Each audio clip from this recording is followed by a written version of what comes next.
We are hearing a lot about Goldbacks right now. Spendable gold, fractional gold, gold you can actually use in everyday transactions. And it sounds perfect. Until you ask one comfortable question. If the system actually breaks, would anyone accept them or even know what they are? Or would they reach for something older, simpler, and far more trusted? Silver. Today, we are putting both to the test. Not theory, not marketing, but reality. We are going to evaluate Goldbacks versus silver across 5 criteria.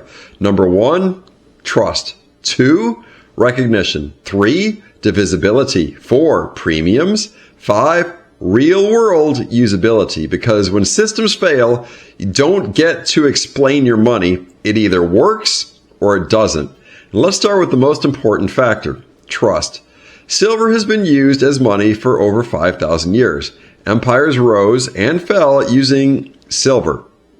Rome, China, and the US pre-1965. You don't need to explain silver to anyone. They already trusted. But Goldbacks? That's a different story. They're unfamiliar, and most people have never seen one. And here's the problem. In a crisis, people do not experiment. They default to what they already understand. And that gives silver a massive edge. And this one is closely related, but even more brutal. If you hand somebody a pre-1965 silver quarter, they may not know the exact silver content, but they know it's real money. But if you hand them a Goldback, you're likely going to get a look like, what is this? And now you're explaining, well, it's real gold. It's fractional. It's embedded in polymer. That's friction. And friction kills transactions. Money that needs a pitch is not good money in a crisis. So on this point, silver wins again. And now this is where Goldbacks shine. This is the entire reason for their existence. Gold is too valuable per ounce to use directly. Goldbacks solved that by breaking gold into spendable units, and that's powerful. But here's the catch. Silver is already divisible, dimes, quarters, half dollars. You don't need to reinvent the wheel. Silver isn't as precise as Goldbacks, but it's good enough. And in a collapse scenario, good enough beats perfect but unfamiliar. Goldbacks win technically, but silver holds its ground. And so next point, we get into something most people don't want to talk about. Goldbacks carry a premium, and it's not a small one. You're not just buying gold, you are paying for manufacturing, design, novelty, distribution. But silver, it's much closer to spot, much more efficient. So ask yourself, in a collapse, do premiums matter? Well, absolutely.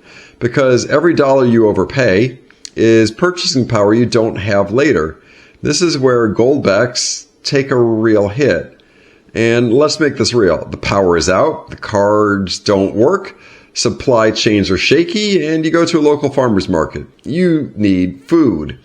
And so you pull out option A, Goldbacks, or option B, silver coins. Which one gets accepted faster? Which one realizes zero explanation? Which one closes the deal? You already know that's silver. Not because it's better engineered, but because it's better understood. So where do we land? Goldbacks are innovative, they are interesting, and they are potentially useful in a niche barter network. But silver is trusted, recognized, proven, and more likely to more widely circulate. So if you're building a real-world hedge against system failure, that tail risk hedge, silver is your foundation. But Goldbacks, they might be a good supplement, but they are not the base layer.